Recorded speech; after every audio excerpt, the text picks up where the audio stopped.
right.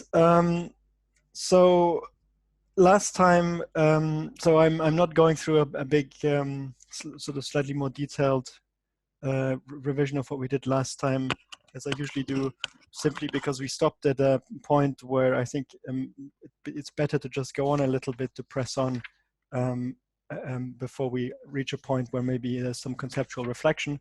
So what we did was we basically solved for linear conformal transformations, and we found a bunch of generators, and I also gave you, without derivation, the finite form of those. And I said that I would like to now use the form of these generators to derive the conformal algebra. So that's what I would like to start with now. So conformal algebra.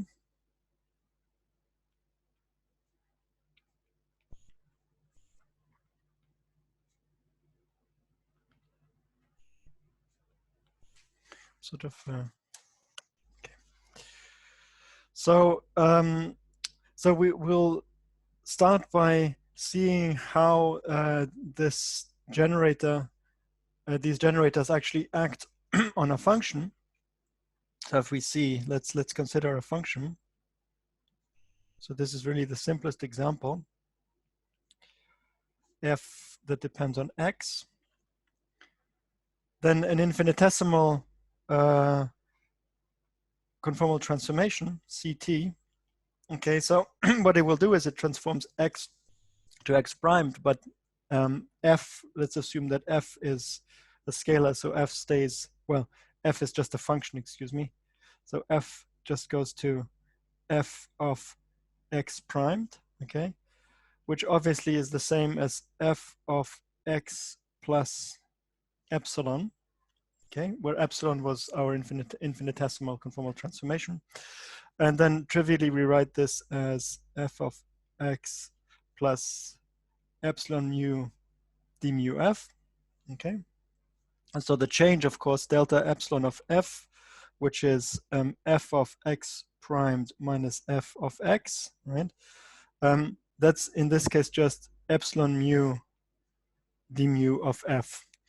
And epsilon, of course, so epsilon, of course, is our conformal generator, which has, contains, for example, translations, rotations, scale transformations, and these special conformal transformations. So, however, so this is just the simplest example of the general idea of how such a coordinate transformation acts on tensors. So this is just the simplest example. So simplest manifestation of the idea that basically this gives us the Lie derivative, okay?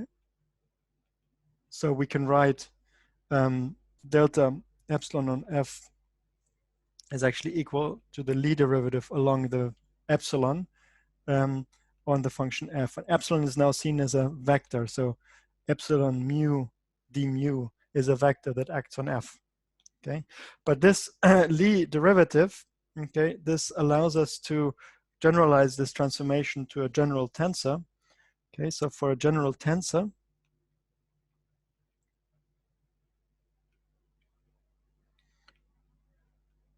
let's call it T, okay?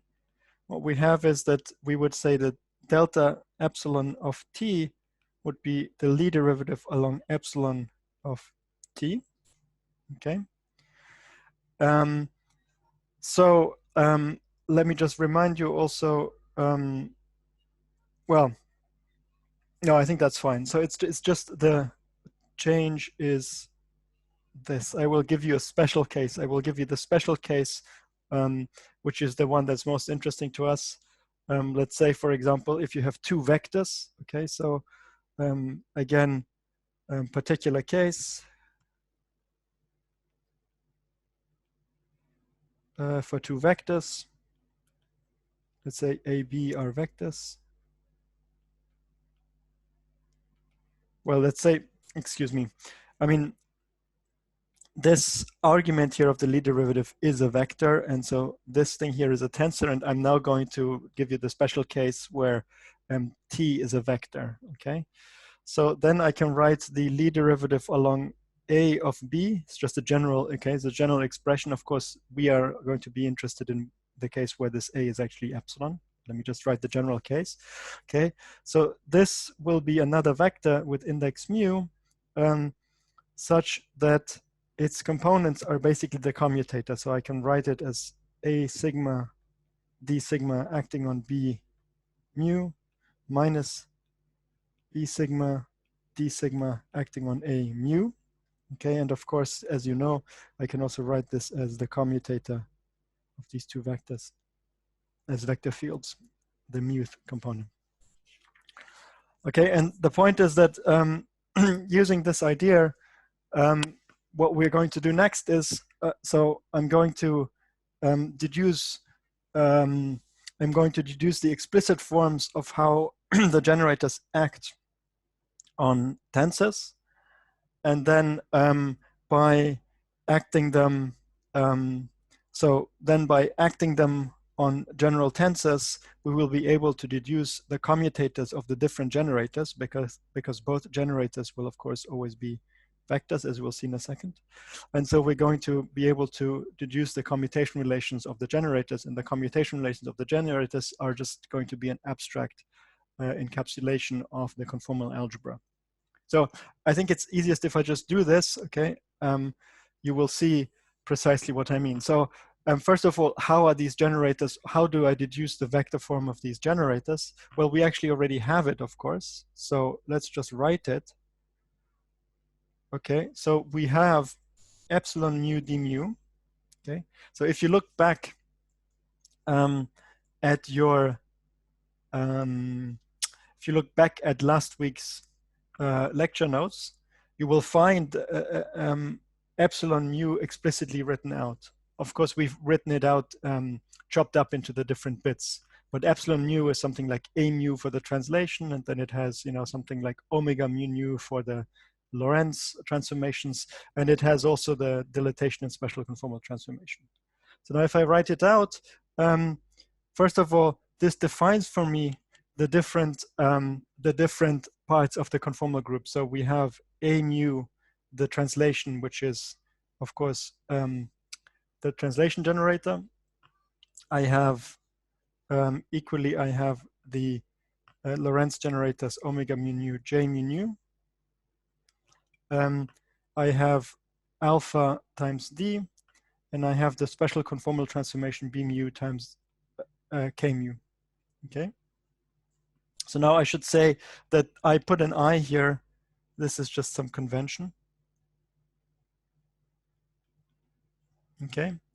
And if you want also, from this we can deduce or define the generators, the set of generators, which is P, J, D, and K. Okay, so what you do is you go back and you plug in what we had. So remember, we had something like, for example, for a special conformal transformation. Okay, just to remind you, I mean, this is the most complicated, but maybe that illustrates more. So okay, now let me actually say, yes. So for translation. So firstly, for a translation, translation. Okay, we had epsilon mu was simply equal to a mu, so some arbitrary vector. But then, for example, for a special conformal transformation, we had something like epsilon mu was equal to, let's keep the index up, was equal to twice b dot x mu minus b mu x squared. Okay, for some constant vector b. Okay, and so on. So now I take all these forms that I have, okay, and I substitute them in this expression on top of the page, and I just read off. Okay, so we can read off. So hence, we find that, well, the first one is, for example, p mu. Okay, now this is just going to be I d mu.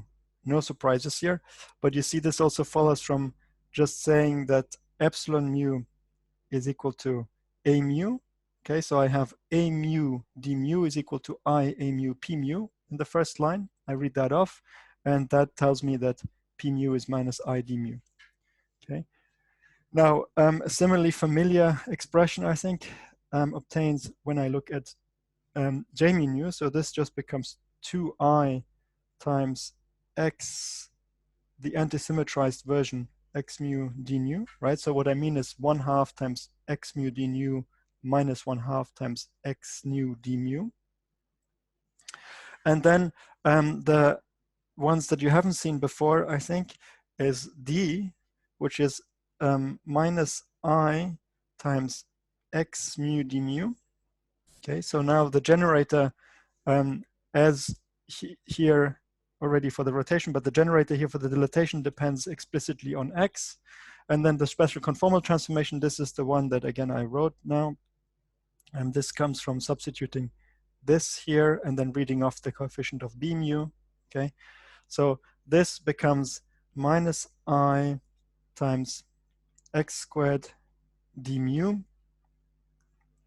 minus twice x mu, and then I have x dot d. And I remind you again, I think I've used this notation before, but with this I just mean the contraction of the Lorentz indices. So x sigma d sigma, for example, in suitable indices.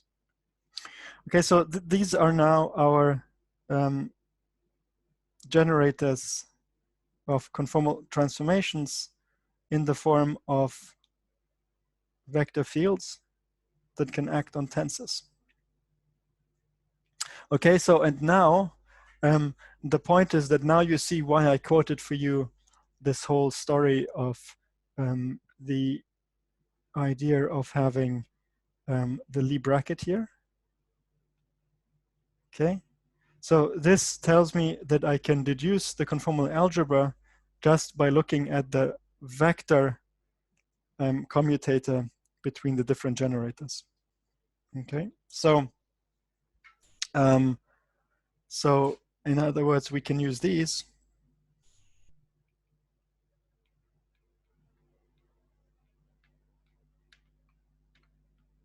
together with the Lie bracket to work out the conformal algebra.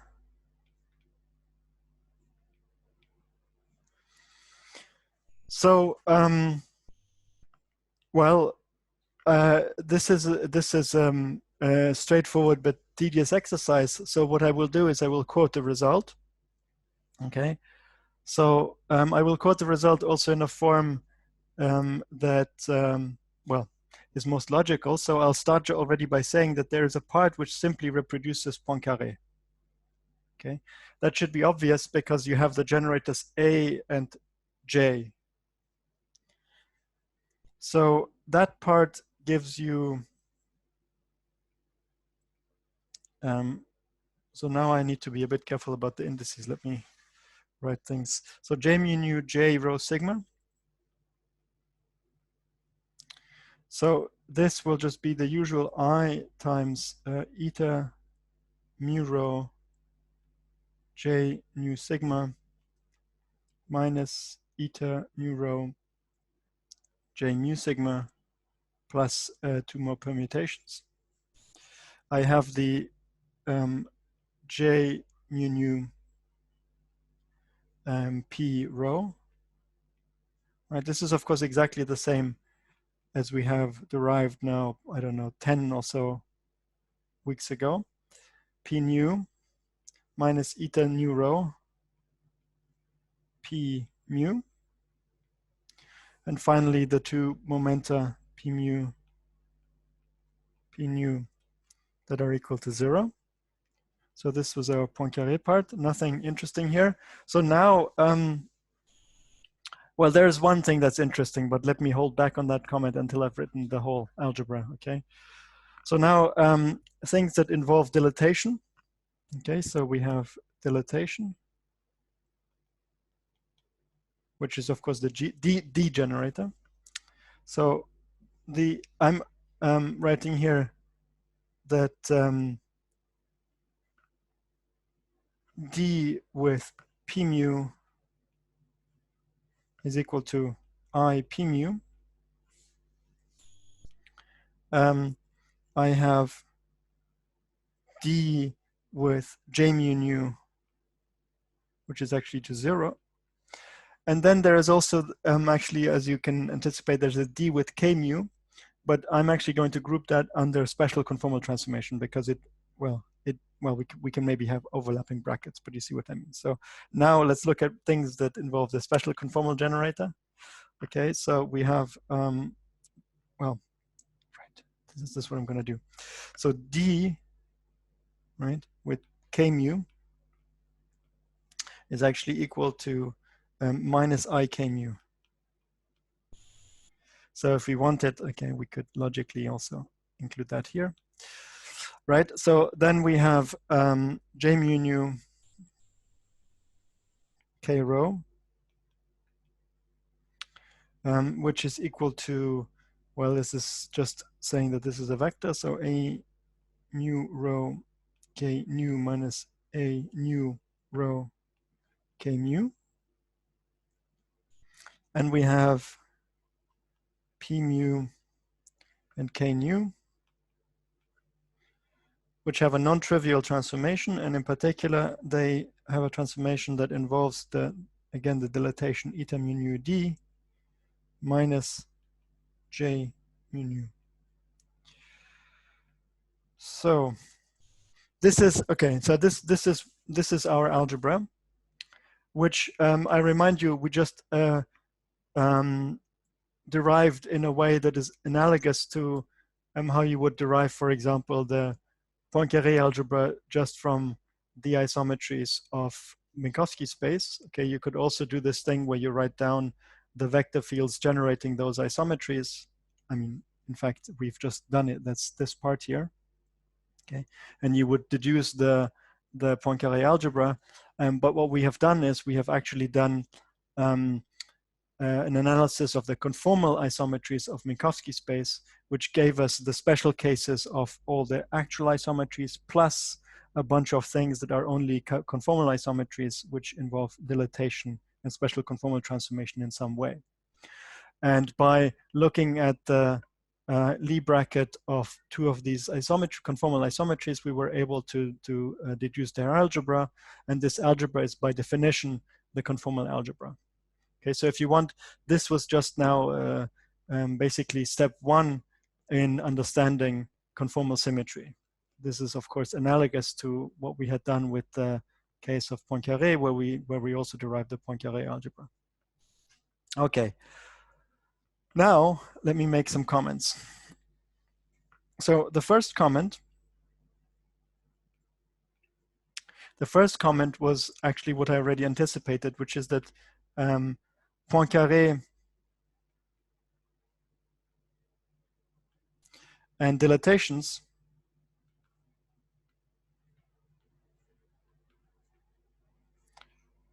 are actually closed,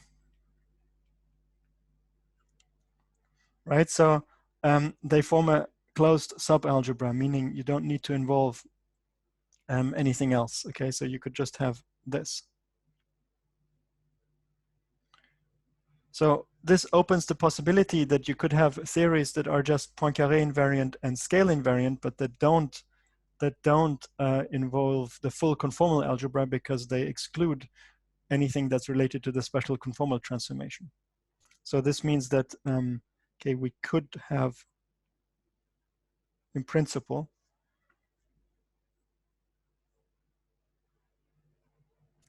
could have just scale invariance, meaning in addition to Poincaré, of course. Okay. But in fact, it seems to be the case, but it seems to be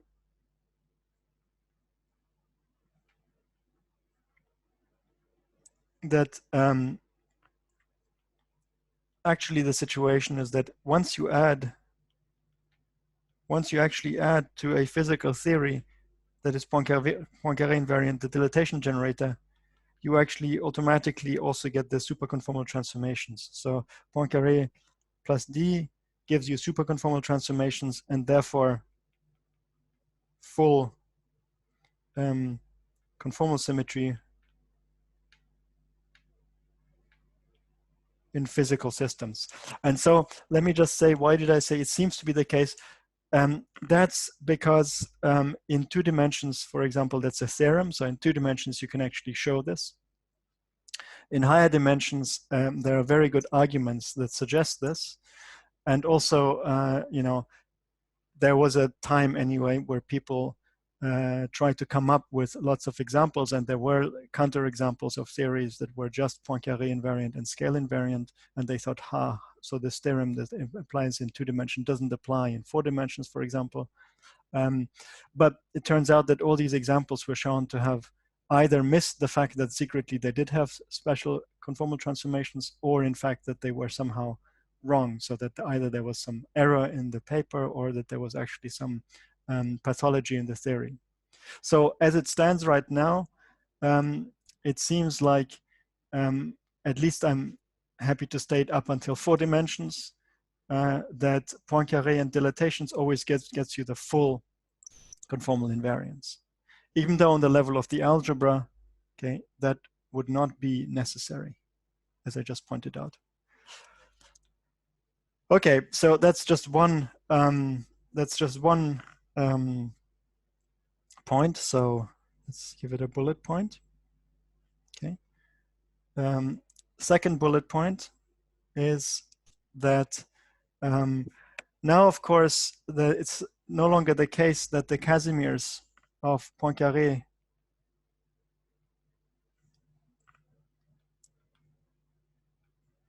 and the second one was the Pauli-Lubansky squared of Poincaré. They're no longer Casimirs of the conformal group.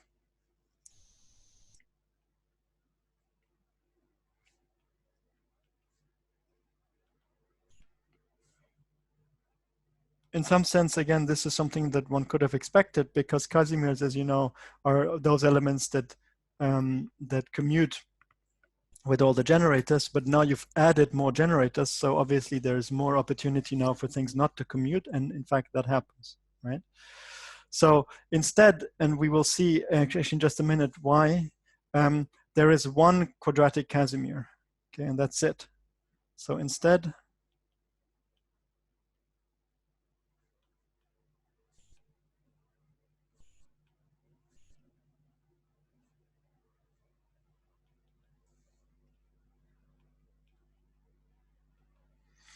and that we will write this as, well, allow me just now to write these guys as hats. So these are the guys that apply to the Poincaré, okay? So because we want to work now with conformal, so we better not put hats on our quadratic Casimir for this part of the course.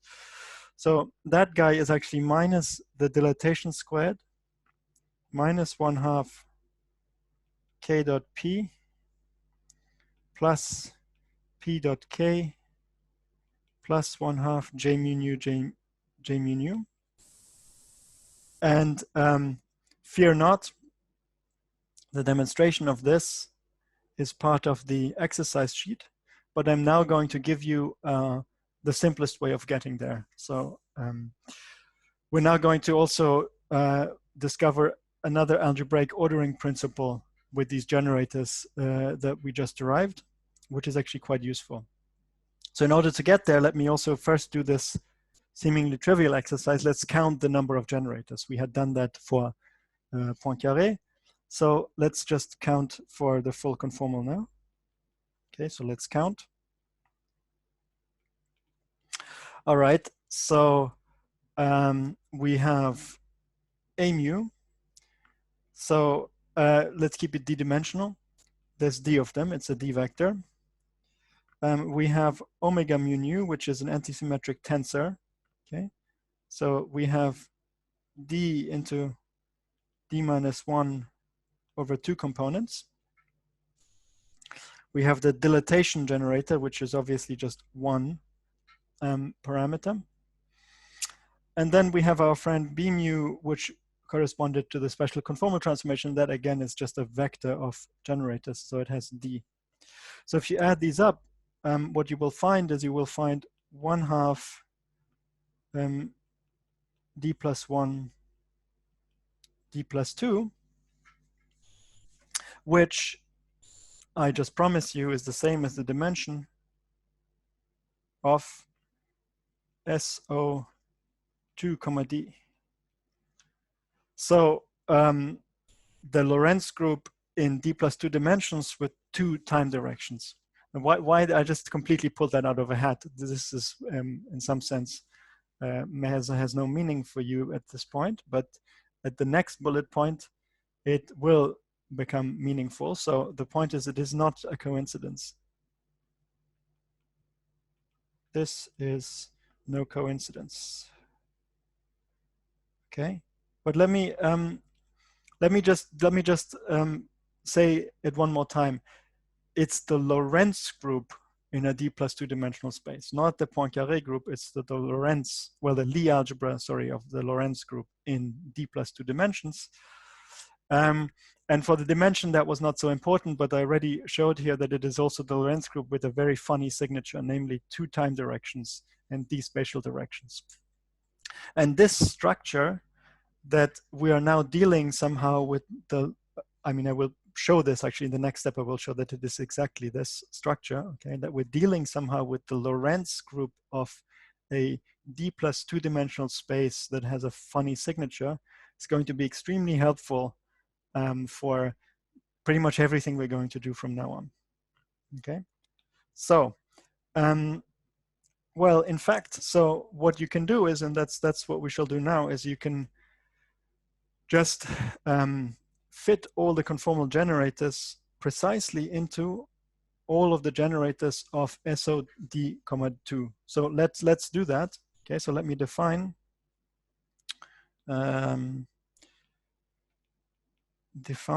the SO2, D generators. Okay, and these are now a bunch of L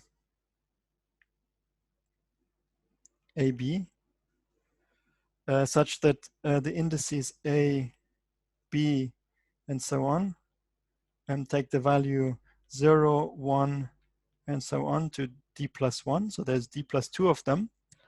Let me also just make the comment that you see we have been calling our Lorentz generators J mu nu.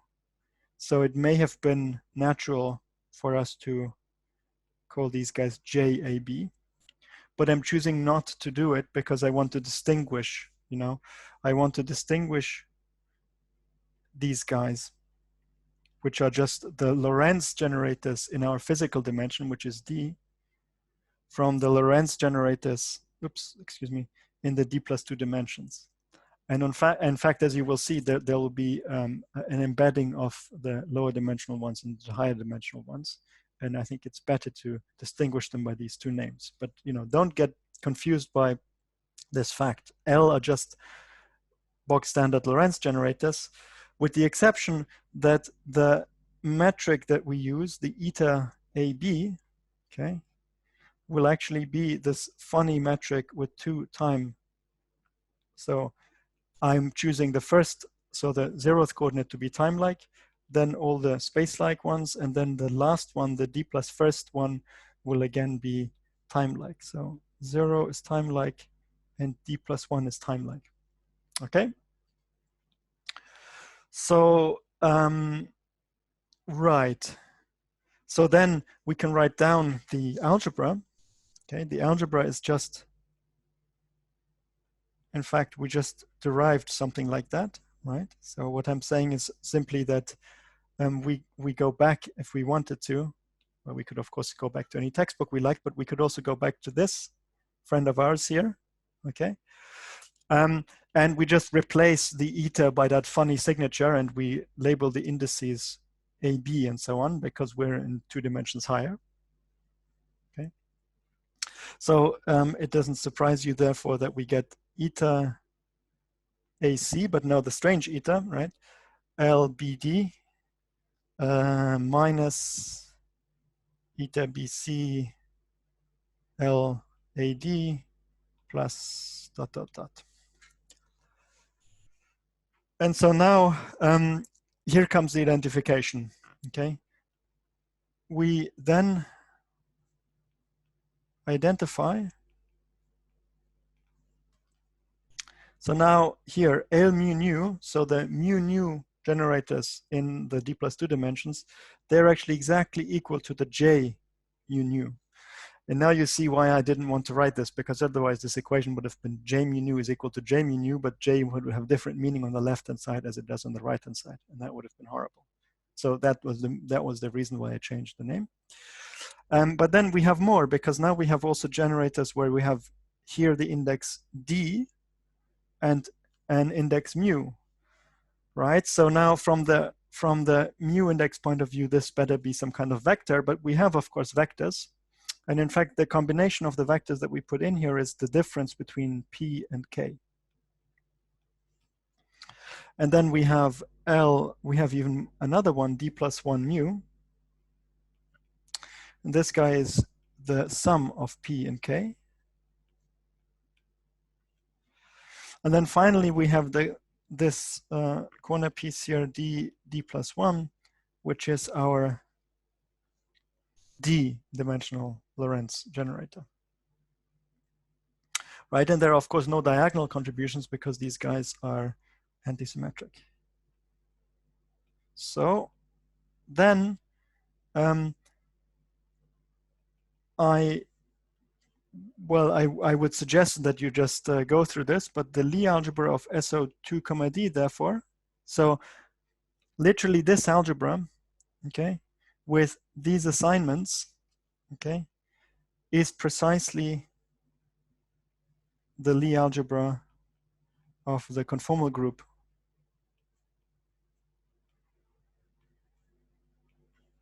in d dimensions.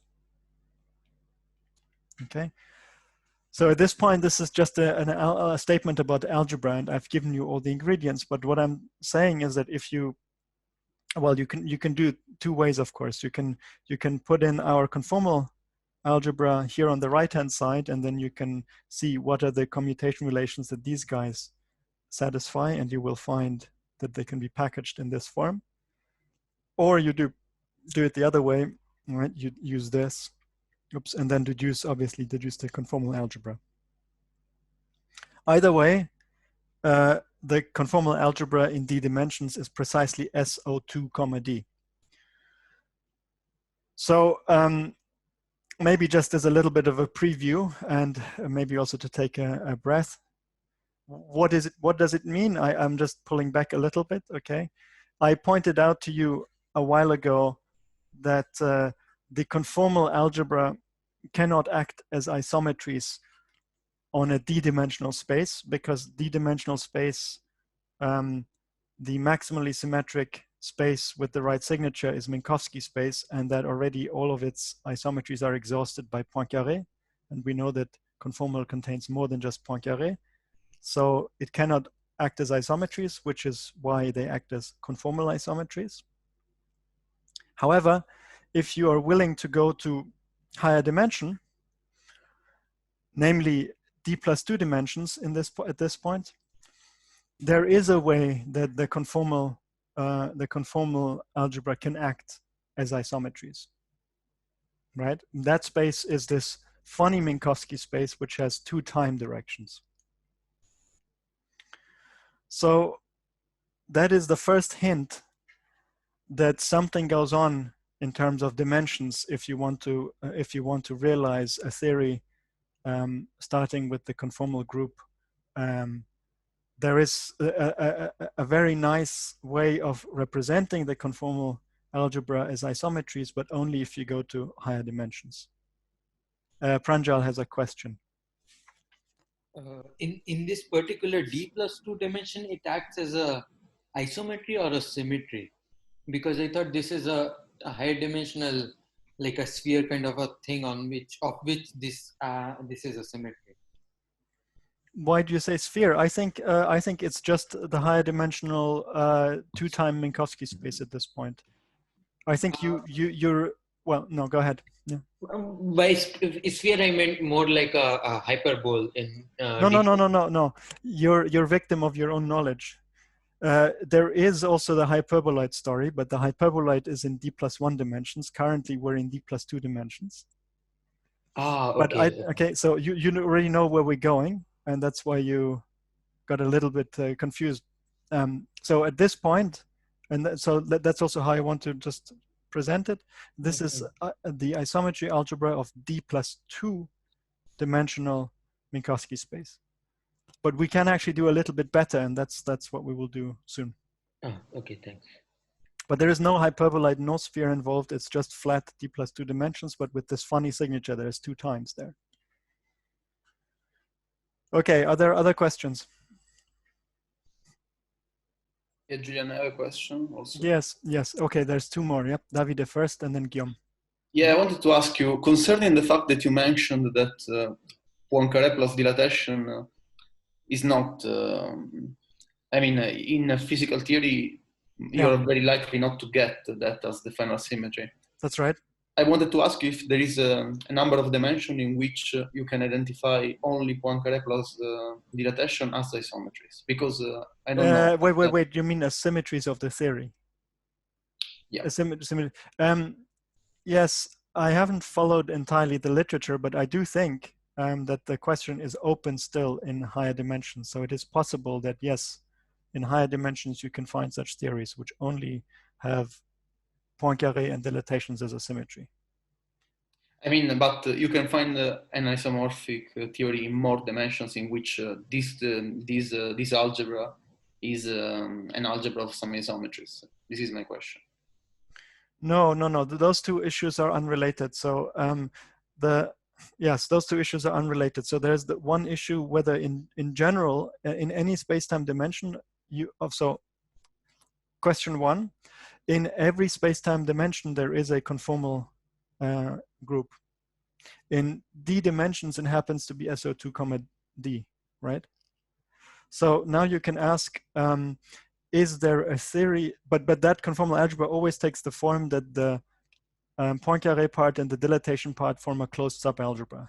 So now you could ask, in a given dimension d, can you construct a theory which has only that subalgebra as a symmetry? Okay, and in 2 and 4 dimensions, we know that that's not the case. In higher dimensions, I think it's still an open question.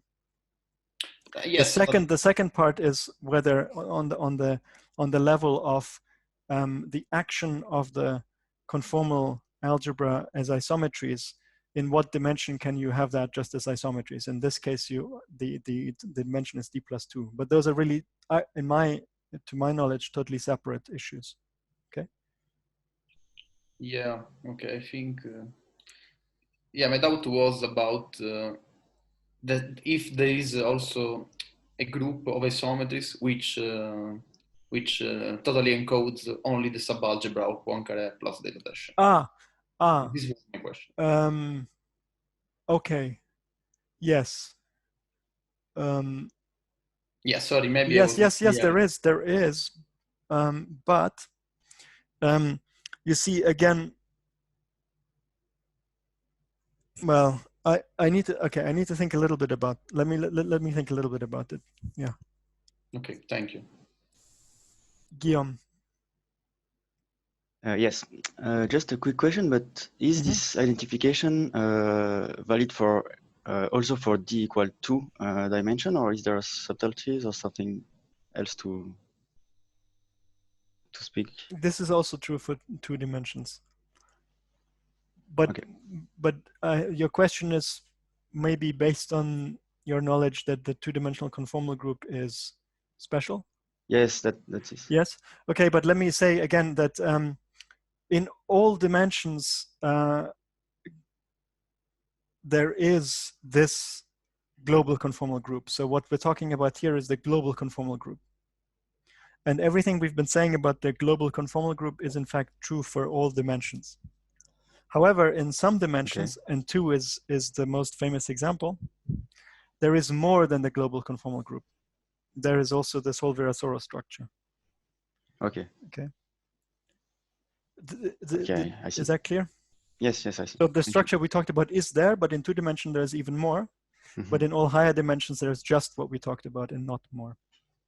Okay. Yep. Okay, good. So I'm going to talk next about unitary representations. I can start a little bit, but I actually also just had a thought here. I wanted to ask that anyway. How many of you actually want to take the exam for this course?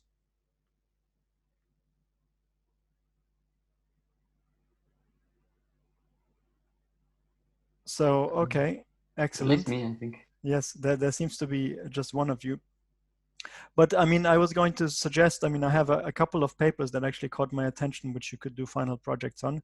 But just because we had this discussion here that Davide started, there is a bunch of recent, very interesting literature precisely on this point of can you have Poincaré plus dilatations. And those are very nice quantum field theory type works. And that would also be, for example, if someone were interested, that would be a possibility. But I think I'll make those papers available at any rate. I will make those papers available at any rate to people. Okay, so, but okay, it's okay actually to just keep going a bit with unitary representations because it's just a little bit of incremental work that we need to do now for the rest of this week. Okay, unitary reps. Let me just call it unitary reps. So basically, what we're going to do now is we're going to start building the Hilbert space of theories, CFTs. So what we're going to learn about is the notion of what is a primary operator.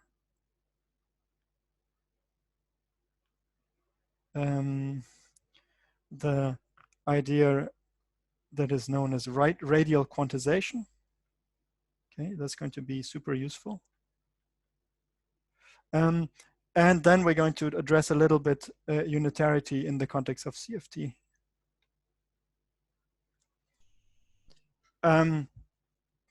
Good. So, well, let's start with some preliminary work. And then we're going to build conformal representations or conformal irreps. And basically conformal irreps, they will, there will be a nice procedure to build conformal irreps using something like a lowest weight state that you might know from representations of Lie algebras. And those lowest weight state or highest weight state, depending on your taste, those are basically what we call primary operators in a CFT. So that's what we're going to work toward. And I think we're going to get basically up to maybe a little bit of radial quantization. So let's take those 15 minutes break now. And I'll see all of you in 15 minutes at 11:15 and the other link. But also we have plenty of time for questions if there are more questions.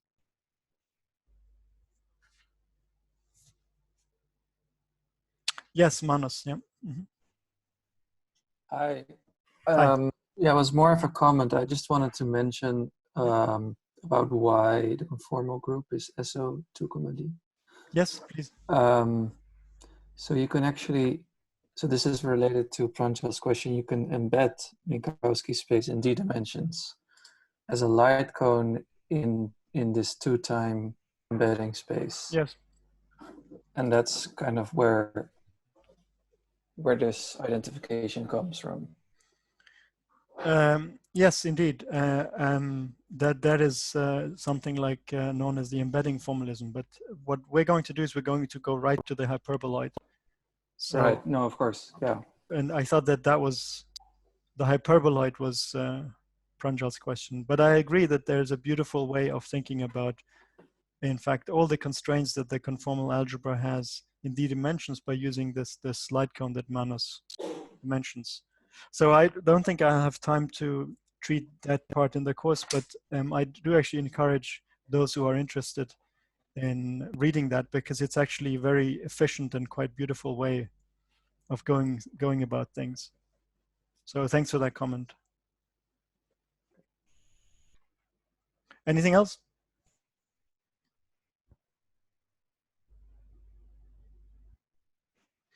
Okay, well, in that case, I will see you in 14 minutes. Bye. See you. All right, so time to start again. So let's now get on our way to learn what primary operators are.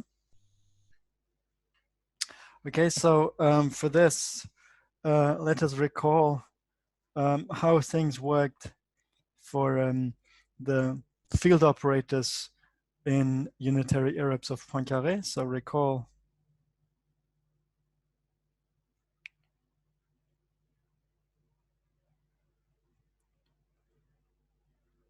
under Poincaré, we had that phi alpha primed at x.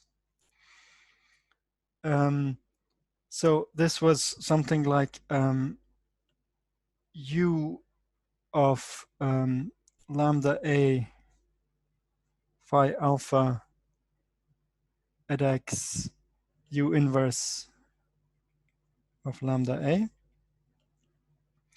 Okay, and we worked out that this acts as something like lambda inverse alpha beta phi beta of lambda x plus a. So this was our rule. What happened to fields under or field operators under Poincaré. So now let me just show what happened for a translation. This is just a reminder again for a translation. This is a reminder, but it will be useful because we'll use this action of translation in what follows. So this is just where we had 0 here and a there. The operator was just e to the minus I a mu. Oh, what happened here? P mu. Okay. And so what we had was, we could say that phi alpha of x. Actually, I should have, I forgot to put a prime here. Okay. So phi alpha of x, now we can actually shift the operator to x by starting with the operator at 0 with this translation. So all we put is a u of x phi alpha of 0 u inverse of x, okay, where this x is just just using that one entry here because I'm putting also why am I saying 0? I should have called this 1, right? So let's put it like this. My apologies. Right, so we can shift an operator from an arbitrary point to another point. This is of course also the definition of a translation. Let me get my cursor out of the way here. And so good, that also has an infinitesimal version. Okay, so we can ask, we can find that by just asking d mu phi alpha of x. What is that? Well, that's d mu now acting on what I wrote here. So e to the minus I x, well, let's write it like that, sigma p sigma phi alpha of 0 e to the I x sigma p sigma. Okay. And then, well, you just act. Inside the brackets, you find, well, e to the minus I x sigma p sigma, put that out, minus I p mu phi alpha 0 plus I phi alpha 0 p mu. And then I need a little bit of space because I want this guy on the right hand side here, e to the I x sigma p sigma. Okay, this is just literally acting on this and on that. Okay, but that's just a commutator. That's minus I P mu commuted with phi alpha of x, which is of course no news. So I think we've probably written this before, but we learned that P mu phi alpha of x. So the action of the momentum generator here is I d mu phi alpha of x. Okay, nothing new here. But that what that means is that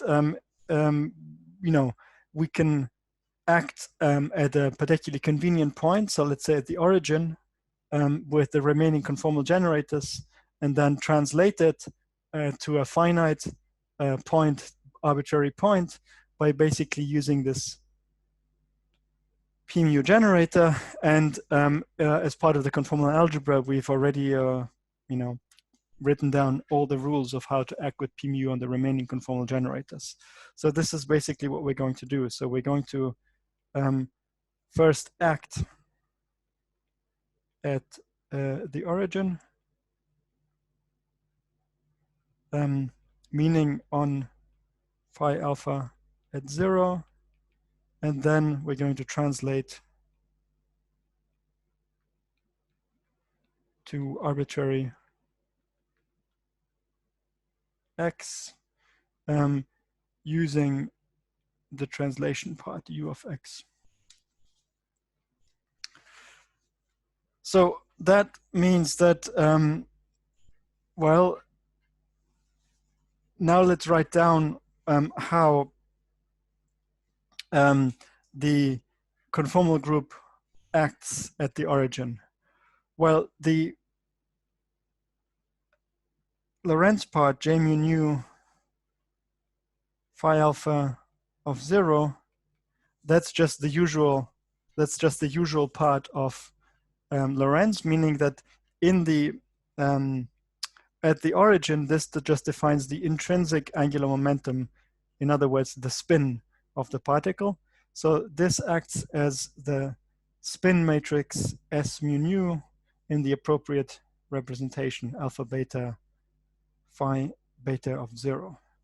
So for example, if it's a scalar field, then this action is trivial. If it's a vector field, then this is a rotation. If it's a spinor field, then this is some spinor representation. So these, well, yes, S mu nu defines spin in the usual sense, okay? Defines spin. For example, okay, so what you can have is, well, I've already said it in words, but phi alpha is a scalar.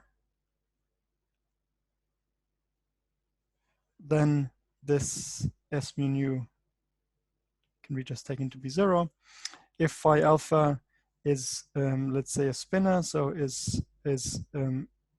it has spin, so is spin 1/2, then, for example, we would use this S mu nu, you know and love from quantum field theory. So this is the gamma matrices, commutator gamma mu, gamma nu. And yeah, obviously this guy would have, alpha beta indices, alpha beta here, because those gammas are matrices. So this would have alpha beta indices. But actually, let me write them because I wrote them in the previous line. Maybe that's just to be consistent. So we have S mu nu, oops, excuse me. S mu nu alpha beta, that's equal to this guy, alpha beta. Okay, so, and then of course you could also have spin 1, spin 3/2, and so on and so forth. This is precisely the kind of thing that we have studied. Now, notice that the dilatation actually commutes with J mu nu. So then we can label at the origin every state also with its corresponding eigenvalue under the action of D. Okay, so in other words, it's convenient to work in a basis that diagonalizes D.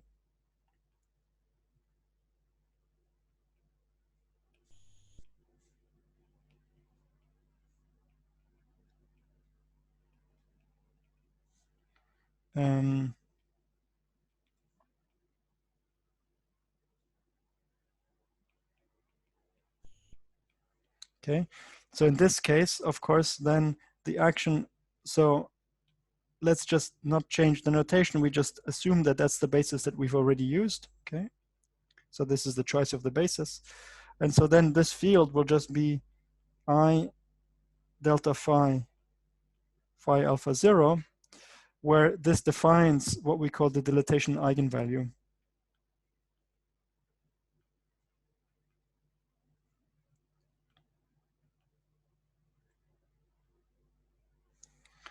Of phi alpha. Okay, that's why I'm calling it obviously also delta phi. So it's a property of this field phi. As we will see explicitly, this is exactly the scaling dimension. But for this point, at this point, let's just say this is the name. Scaling dimension. People call this a scaling dimension, or sometimes the conformal dimension. And we will see in a few minutes that this is basically gives the behavior of the field precisely on the idea of scaling. So changing coordinates x to lambda x, then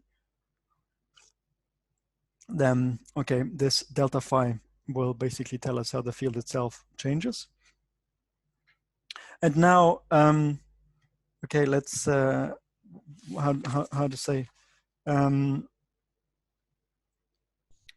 So there are no other generators that that commute with J mu nu. Okay, so basically what we need to understand now is how do the other generators interact with the ones that we have, and a particularly useful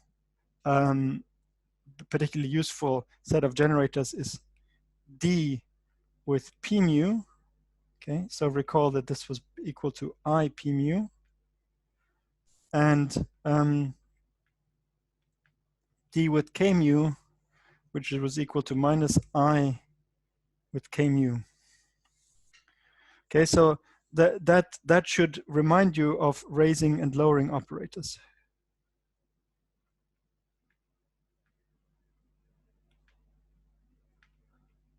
And basically for the D eigenvalue, for D.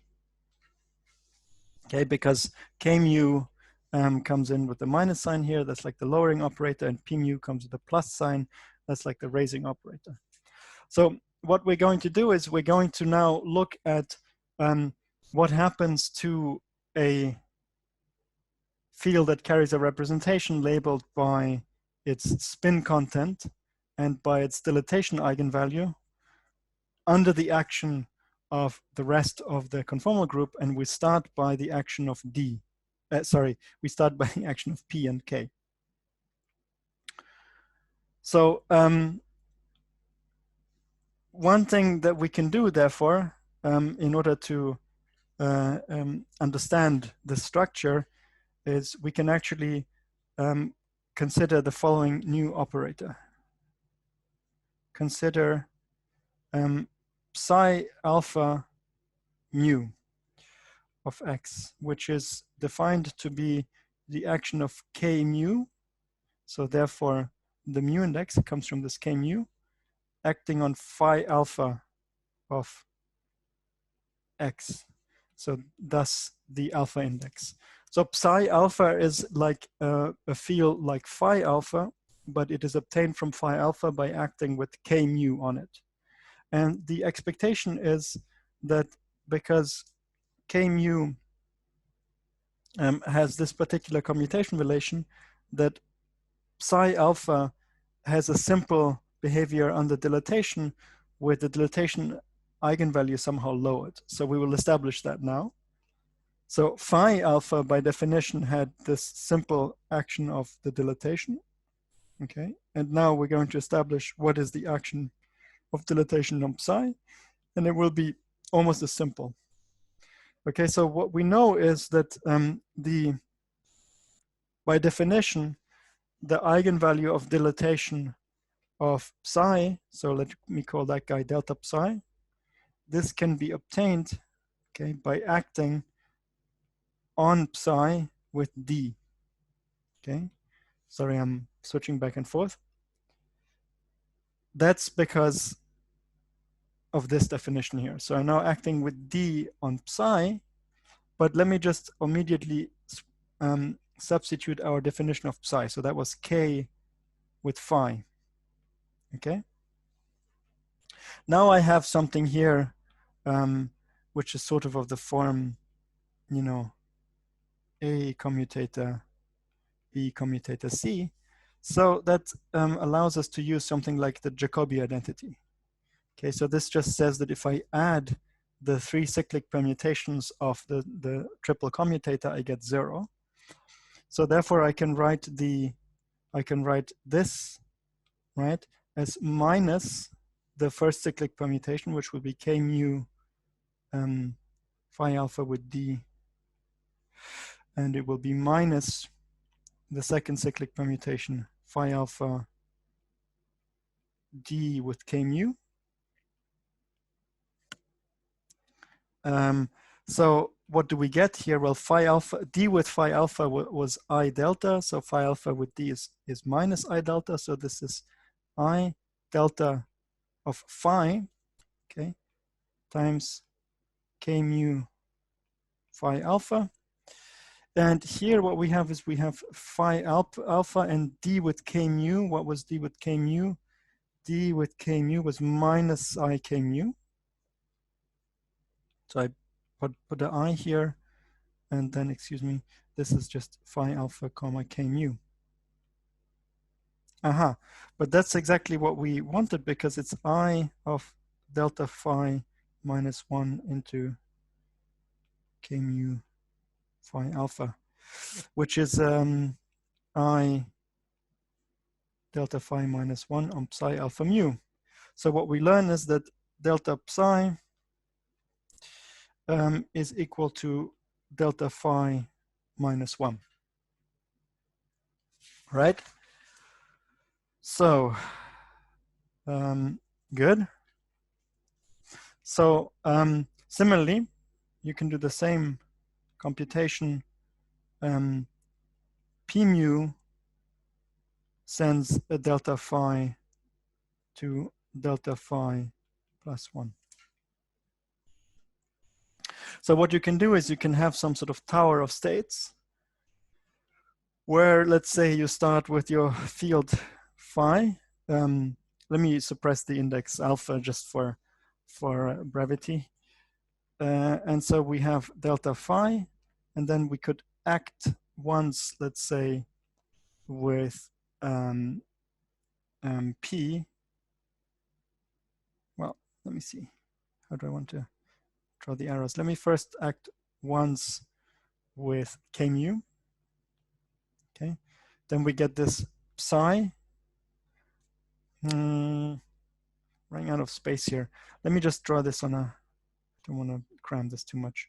Let me draw this here, okay? Excuse me. So we start again, we start with phi, and let us act with k mu, okay? And we get psi, which, I mean, okay, we should be consistent with the k mu. So this guy has delta phi, this guy has delta phi minus 1. Okay, and then I could act again, and so on. And of course, this came, if I want to say, this came from some higher, what should I call this one? Phi, what's a nice Greek letter? Chi. Okay, which had delta phi plus 1 and so on. And of course I could imagine going up the ladder by acting with p mu, so on. Okay, so obviously at some point here there will be 0. Okay, and so the question is really what happens as you keep lowering. So first of all, let me call that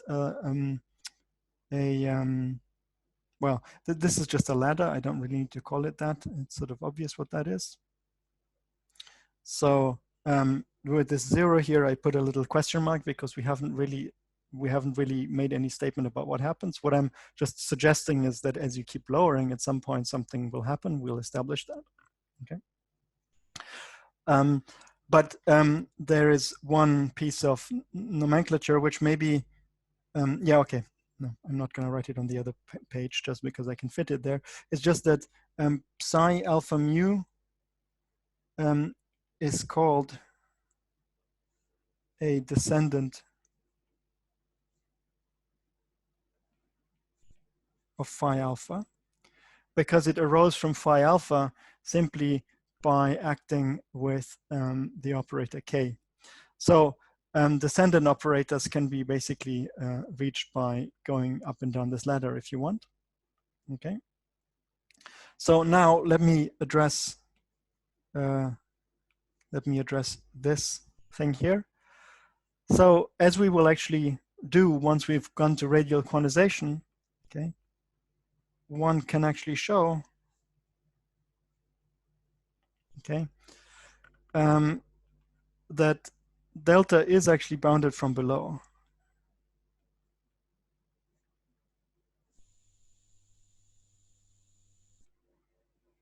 Okay, the rough idea is actually that there exists a scheme. So this scheme is called radial quantization, but in this scheme, okay, so one has a quantization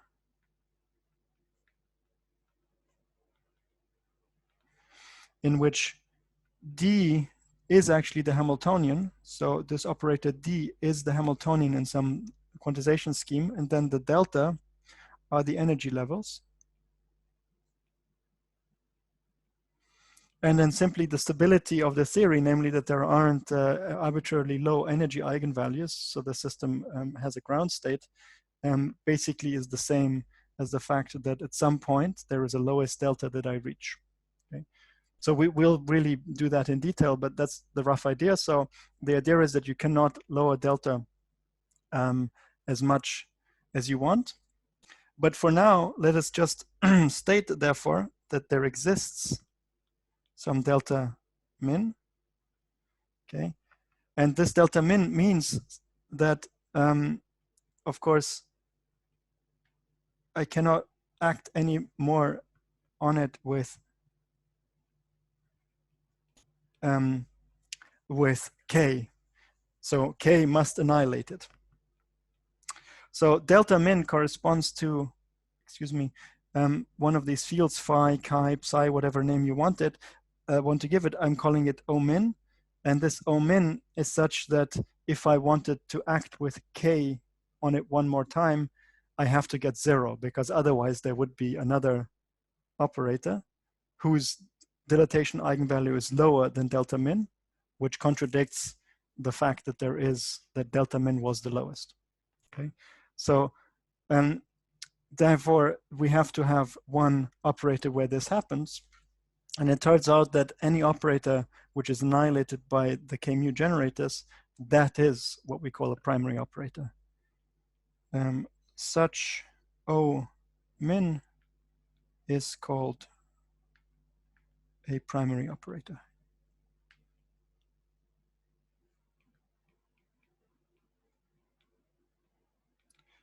Well, whoops, what happened here? Excuse me. It's called a primary operator. So let's review just one more time the logic. So what we were saying is that I can use this k mu from any given operator that just falls into my hands to lower the delta eigenvalue, the D eigenvalue. And naively, I could just keep going. However, as it turns out, there exists an argument to be supplied that tells us that, in fact, I cannot go on forever, from which it follows that there must be some operator actually here at the bottom.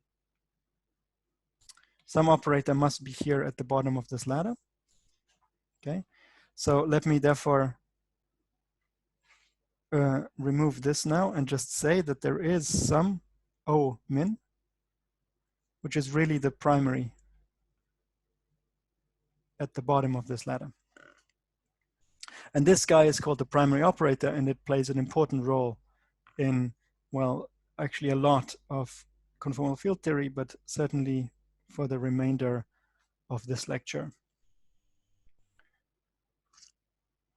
So primary sits, so the primary sits at the bottom of a ladder. Okay. But then what you can do is, of course, you can act with p mu. So in fact, there is no such argument that would terminate the p mu. So there is potentially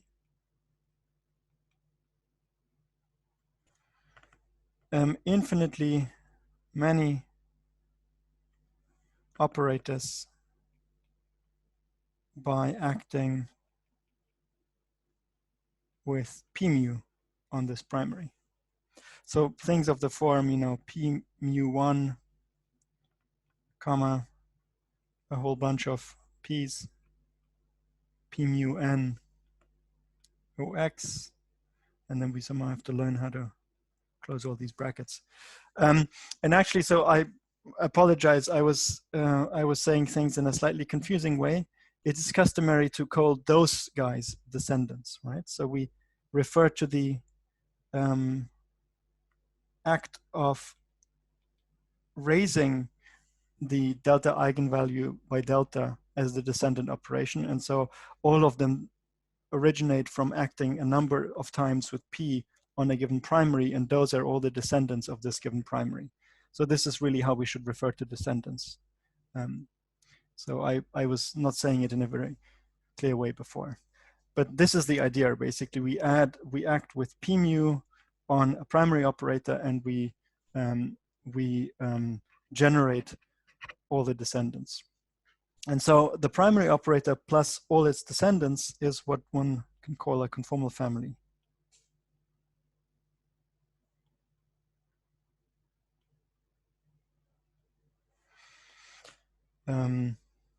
Good. So just to draw your attention to this fact, p mu, of course, is like a derivative operator. So we should think of descendants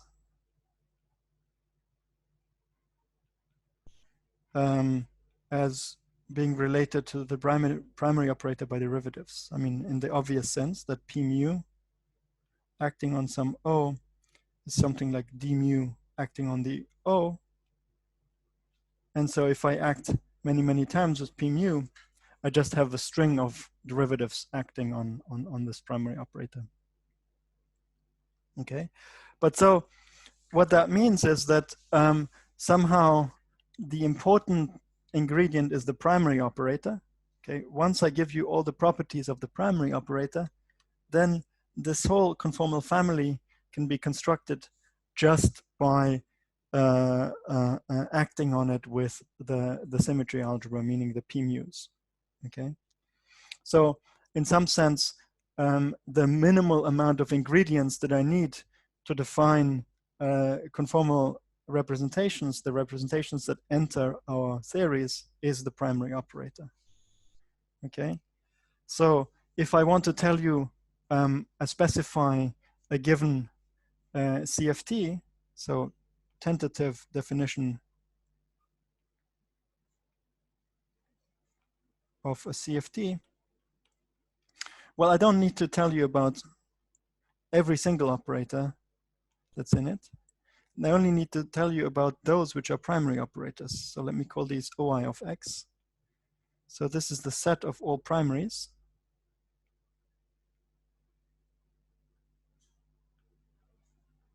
Of dimension, okay, delta I, so I labels just all the primaries. And then there should be some other data that I need to specify, which roughly speaking is the way that these primaries interact.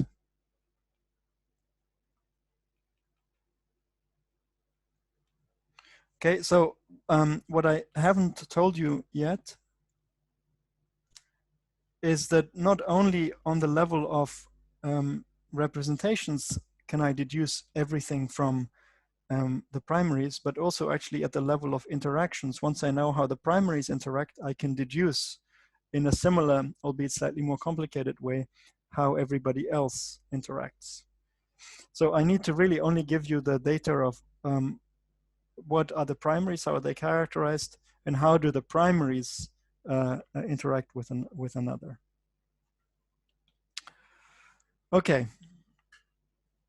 Julian, So, sorry, and I guess you cannot choose this set arbitrarily, right? No, you cannot choose this set arbitrarily. That's not obvious from what I said, but that's true. So the point is that this assignment must be consistent.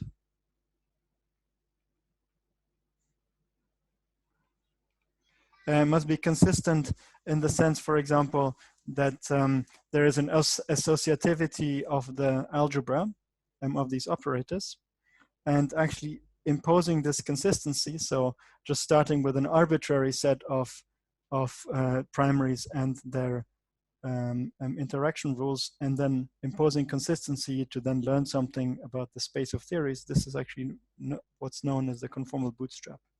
But that's just a side comment. But certainly what Adrian said is correct. It is not true that any assignment of primaries plus their interactions, which, by the way, just for those who have heard about this, these are the so-called OPE coefficients. So not all of these assignments are actually consistent, and so there are sort of further non-trivial constraints, or actually sources of information that one can have on the set of CFTs.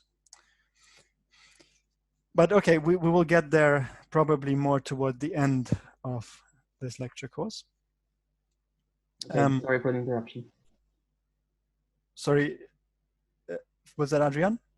Yeah, no, I just said. Oh no, it was a good point. No, that's a good point. No, very good point. Don't feel sorry. But what I want to get to now for the remaining 13 minutes or so is I just want to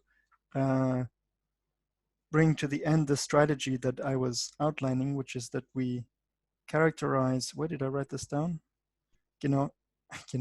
X exactly, we write down the action at the origin, and then we translate to an arbitrary X. So we now look at the conformal algebra acting on any of these operators at an arbitrary point X. And so, so go back to basically writing down conformal algebra. We now have everything in place to do this at arbitrary point X. So for example, we want to now say things like D, how does it act on phi alpha at X, right? So that's of course D acting on U phi alpha of 0 U inverse. And we now have all our ducks lined up for saying what D does to phi alpha of 0. Okay, so this is this whole story that we were just talking about, dilatations, and then of course also how it interacts with the K's and the P's. But all of this we have discussed, well, more or less at the origin, okay? And now we just need to understand what effect it has to put the translation operators in there. before we act with D. So, okay, let me actually, I can do the copy paste again. That'll be useful. Copy, paste, up. Okay, so now let's write this. Well, we can do the usual way of distributing the commutator of multiple operators.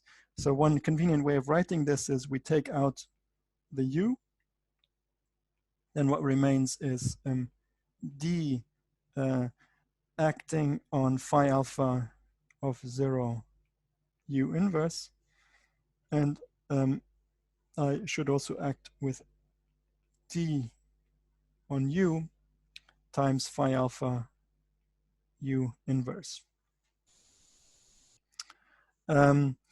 And so this I can simplify further. So I write again, now here I have D acting on the product of two operators. So I get something like U D of phi alpha U inverse. That's obviously something that we know. And then we have U phi alpha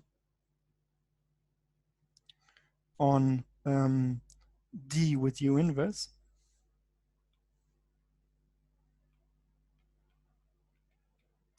And we still have plus, excuse me. Then we still have D acting on U phi alpha U inverse. So now part of this is immediate because this is, remember, this guy is evaluated at 0. So let me squeeze that in here. That's exactly the kind of thing we know. So this gives me I delta, right? I delta phi on phi alpha of 0. And then the U phi alpha U inverse just gives me phi alpha at x. But apparently I get some other contribution which comes from this. And so in order to understand that second contribution, it seems like the ingredient that we're still missing is D on U. And of course, completely analogously, D on U inverse. But U, remember, U was something like e to the I x dot p. And we certainly know how D acts on P. That's part of what we have in the conformal algebra. So, okay, a somewhat tedious calculation. So you can just Baker, Kramer, Hausdorff, Campbell it. So I don't think I'm going to torture us, me, you, and the universe with actually going through this. But we get D of U is basically X mu, P mu acting on U. And you can similarly convince yourself of the appropriate inverse relation. Okay, so what it actually boils down to in the end is that I well, no, let me just write it down. D phi alpha of x is then equal to, well, what it boils down to is we have our usual delta phi that we have at the origin, and then perhaps not so surprisingly, there is just x mu d mu that comes from the remaining bits phi alpha of x. And why is that not so surprising? So this is actually quite an intuitive result. Let me tell you why. Okay, so at this level, what we have is we have D acts on phi as it does on the origin. But then what is a dilatation? A dilatation is really x goes to lambda x. And so the infinitesimal generator of x going to lambda x, we have already said that, is actually x mu d mu. So the second bit here just implements the fact that And the dilatation also dilates actually the length x itself.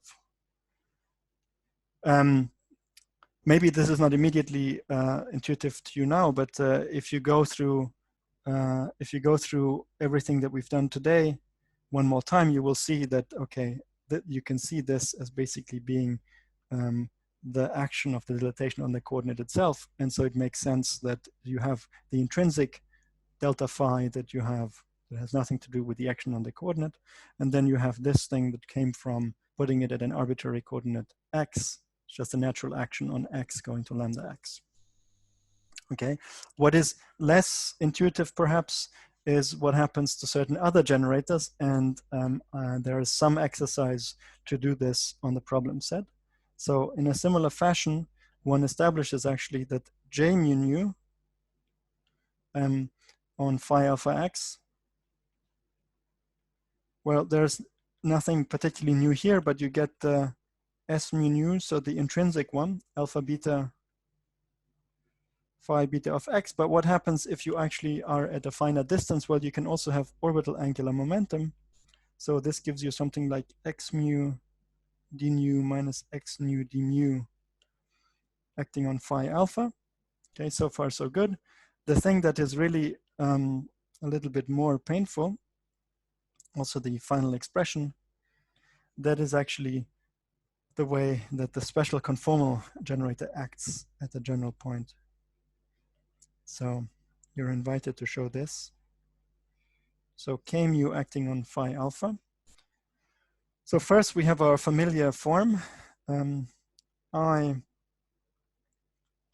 x mu x dot d minus x squared d mu acting on phi alpha of x.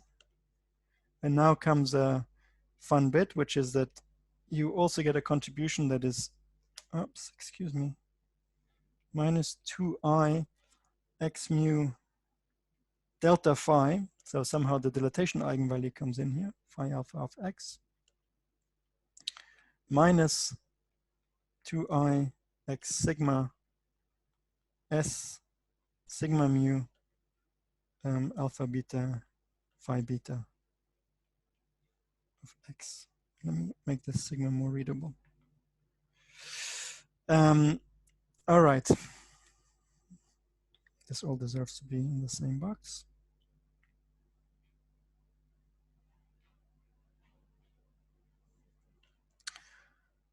Okay. And this is all, of course, true. Yeah, there's a question, one sec. Let me just write this. So phi alpha is a primary that has conformal dilatation eigenvalue delta phi, and that is transforms in the spin representation sigma s mu nu alpha beta.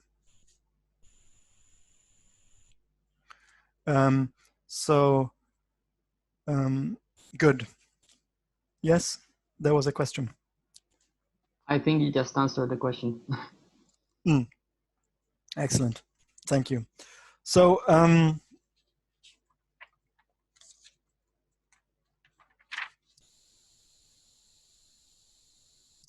okay, now similarly can get the rules for the descendants. Okay, can also derive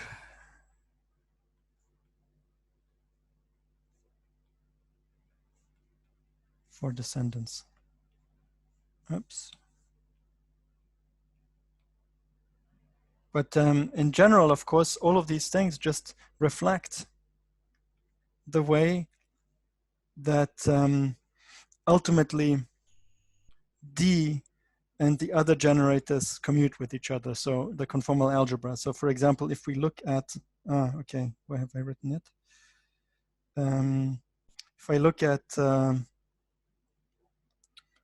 I look at, for example, why the special conformal guy in the end involves dilatation. Well, that's because, remember, we need to now know how the conformal special conformal guy interacts with this u is the exponential of p, and so p with k, you see that gives me this dilatation that comes in. And of course I have to do it many times because the exponential has many p's. E to the ip is of course basically I over n factorial p to the n sum. So okay, so this is the conformal algebra acting on a field operator of a primary field operator at an arbitrary point x. And the primary has conformal dimension delta and spin representation S mu alpha beta. So we're arriving at the end of this lecture. So we're actually right up to where we can start with radial quantization. So I think that's maybe a good thing to do next time. So I think next time, so on Thursday at 2:30, I will send emails about that. What I will do is I will briefly revise this by making, in fact, using that to make a small comment on finite dilatations, okay? And then we will immediately go to radial quantization. And well, radial quantization is both a very important tool, just so to say, in the practice of conformal field theory, something that will come in very handy once we go to ADS-CFT, which is, of course, our ultimate goal. But it is also necessary now to fill in that argument, which I promised you that I haven't yet given, namely the missing argument that this terminates here. For this, we also will need to look at radial quantization. Excellent. Are there questions?